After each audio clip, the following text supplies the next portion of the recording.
a wadi ya Asembo ya Irathiro riu ni marenda MCA wa Rarieda.onguru Aikio Ngono kumana na Ngui Iria iratuthukire na kuraga andu eri na gutiga angi na nguraro Kware-ini ya kwenja mahiga ma goro Gicigo Bunge-ini kia Rarieda. Onguru Atabanitie Mucemanio na aikari Ituura-ini ria Kamalumbe Gicigo Bunge-ini kia Ramba Kware mihango ya Kware-ino kuria Gikundi kia Nyanake kia hithukiire na kurehe ngahiha.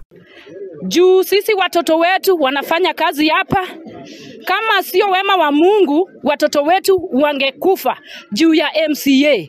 Kwa hivyo hatupendi hiyo kitendo na tunaambia Bwana Isaac afanye chenye alimleta. Kama hawezi arudi kwao. Hatutaki hii ujinga. Apeleke ujinga kwao. Mari mururukano-ini wa thayo aikari aya ni moretie ruhonge rwa borithi gukinyukiria MCA uyu ikinya ria kiwatho.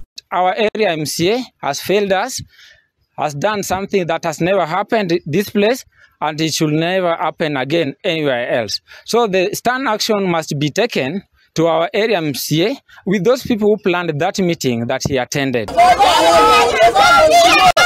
Kamanda wa borithi kaunti-ini ya Siaya Kleti Kimaiyo augite ati borithi ni mararumirira MCA uyu uria urerekana ni Atabanitie Mucemanio thutha wa kwirikana ni acogeire Ngui Kware-ini. I want to confirm that there was an incident yesterday at Rarieda sub-county where the area MCA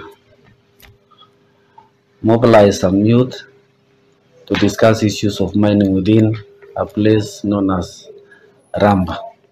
Oho, Kimaiyo ni augite ati borithi ni mararumirira Oguru niguo kumenya kiria arongoreirie. Police and the DCI officers are investigating the case.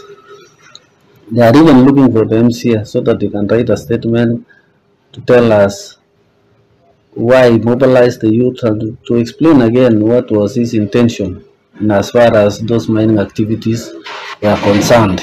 Kamanda Kimaiyo augite ati ni mareka uthuthuria kumenya kana aigithia a Kware-ino ni mazangire Ngui-ini ino, akiongerera ati kwina aigithia aingi kiumbe na honge ngurani cia thirikari iria ingiheo kandarathi cia wenji wa mahiga magoro Kware-ini ino. Ngiribotera Muthingi TV, njitagwo Derek Gathombe.